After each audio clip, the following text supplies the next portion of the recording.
बख्तियार में अभी खुद हिमाचल प्रदेश के जो सीएम हैं सुखविंदर सिंह सुक्खू जी, वो यहाँ पर दौरा किया है इन्होंने।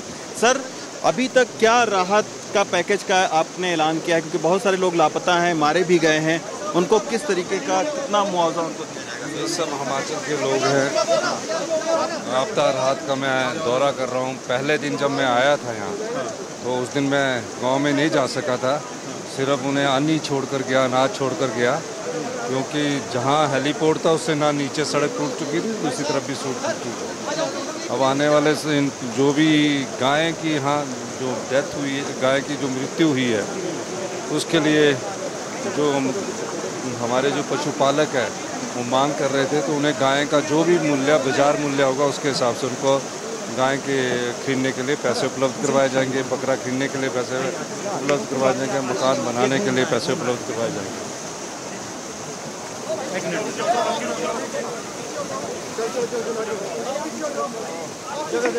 अभी हम बात करते हैं। अब ये देखिए, ये पूरी तरीके से जो पुल है वो बह गया है।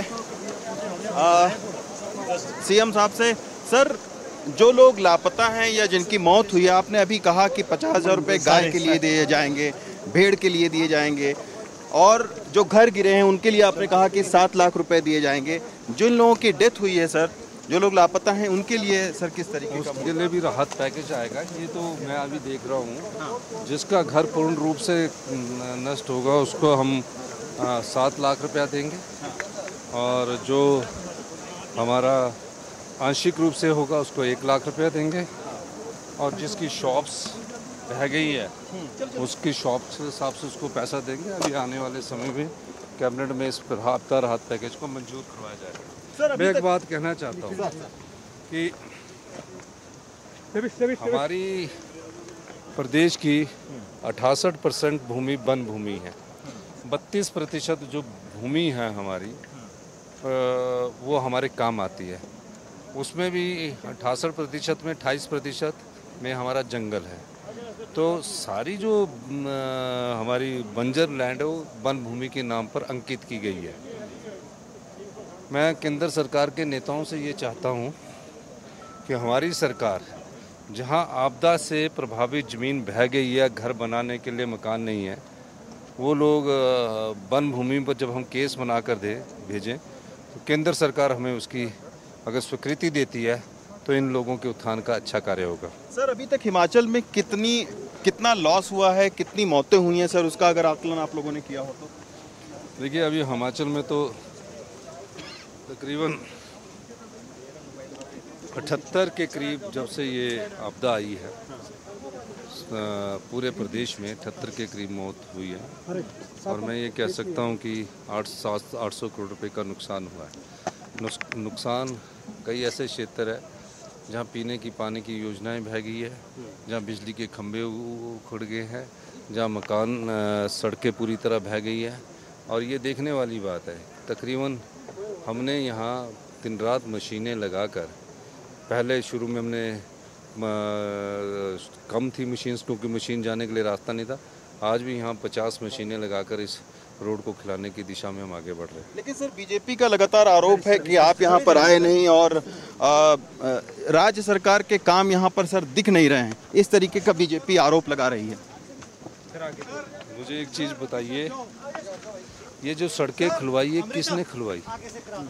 ये बीजेपी के आरोपों ने नहीं खुलवाई, ये सरकार ने खुलवाई।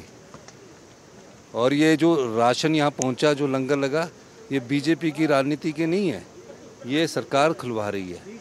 पीने की पानी की योजनाओं को शुरू कौन करवा रहा है? वो तो सिर्फ सोशल मीडिया में आकर पिक्चर खिंचवाना चाहते हैं, वास्तविक रूप में हम सेवा कर रहे हैं। और एक मैं आपको बताना चाहता हूँ, आपदा के सभी क्षेत्रों में मैं जा चुका हूँ। मैं सबसे पहले यहाँ थुनाग पहुँचने वाला व्यक्ति हूँ, सबसे पहले। लेकिन थुनाग हेलीपैड पर पहुँचने के बाद जब मुझे पता लगा कि अनाज नहीं है, तो मैं उस अनाज का एयरफोर्स के जो है सेना का जो हेलीकॉप्टर था उसको लेकर गया, मौसम ख़राब होने के बाद भी।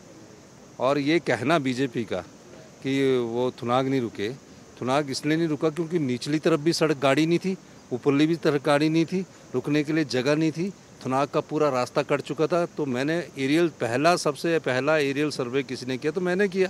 सर लेकिन थुनाग के लोगों का ये कहना था कि 3 दिन तक प्रशासन यहाँ पर पहुँचा नहीं थुनाग में। देखिए बिजली नहीं है, पानी अभी भी शायद नहीं, ऐसा नहीं है। आप थुनाग कल सर मैं गया था थुनाग, ये कई जगहें ऐसी हैं, अभी कई जगहें ऐसी हैं जहाँ अभी बहुत दूर की जगहें हैं जहाँ सड़क पूरी तरह भैगी है, लेकिन 5 परिवार वहाँ रहते हैं, वहाँ पहुँचना भी मुश्किल है। तो इस प्रकार की बात करना, राजनीतिक रोटियां सेकना, ये अच्छी बात नहीं है। मैं भारतीय जनता पार्टी को कह रहा हूँ कि यहाँ सेना का हेलीकॉप्टर हम लाए, हमने पैसे देने हैं उसके, सेना हम बुला रहे हैं, फिर बोल रहे कि प्रशासन नहीं पहुँचा। वो सिर्फ क्या कर रहे हैं, उन्होंने कुछ कार्य किया? कोई कार्य नहीं। सरकार की एजेंसियां वो कह रहे हैं कि एनडीआरएफ यहाँ पर लगी। एनडीआरएफ देखिए, आप एनडीआरएफ का दायित्व है ये। केंद्र सरकार की एजेंसी एनडीआरएफ तब आई जब हमारी सरकार ने उनको रिक्विजिशन भेजी।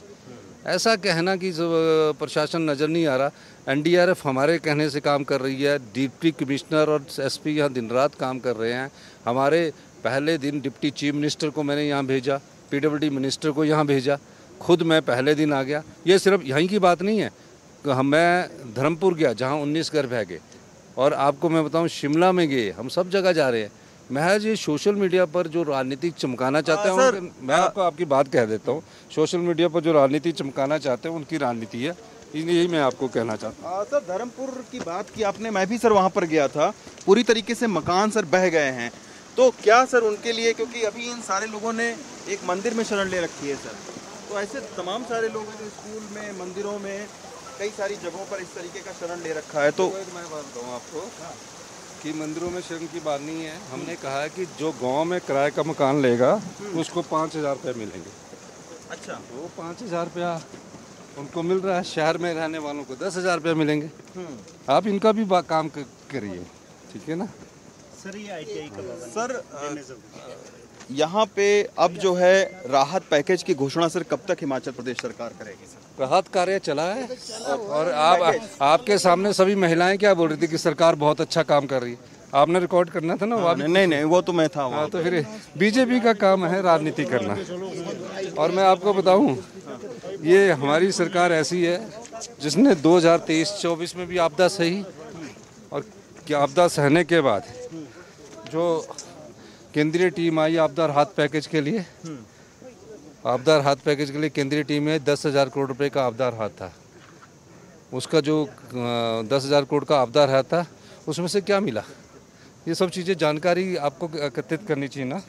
और अभी देखिए, हमने अभी आपदा की तो सिर्फ रिपोर्ट्स आ रही है, जो उनके हमने केंद्रीय टीम से भी बात की है और केंद्रीय गृह मंत्री जी से बात की है। उन्होंने कहा हम अपनी टीम भी भेजेंगे।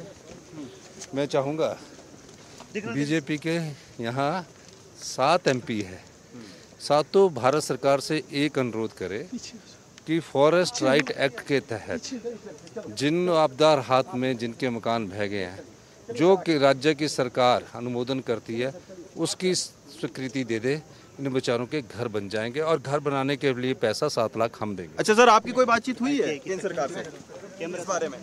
नहीं, मेरी देखिए केंद्रीय मंत्री जी से बात हुई है, और मैं अब केंद्रीय मंत्री जी से भी मिलकर ये बात करूँगा। शुक्रिया सर हमसे बात करने के लिए। हिमाचल प्रदेश के मुख्यमंत्री सुखविंदर सिंह सुक्खू हैं, जो कि इस पूरे इलाके का यहाँ पर दौरा कर रहे हैं, और ये कह रहे हैं कि जो लोग जिनके घर गिरे हैं उनको 6 से 7 लाख रुपए, जिनके मवेशी मरे हैं उनको 50,000 रुपये तक की, और जिनकी मौत हुई है उनको भी जो मुआवजा है वो दिया जाएगा। मंडी से जेवियर के साथ रवीश रंजन शुक्ला, NDTV इंडिया।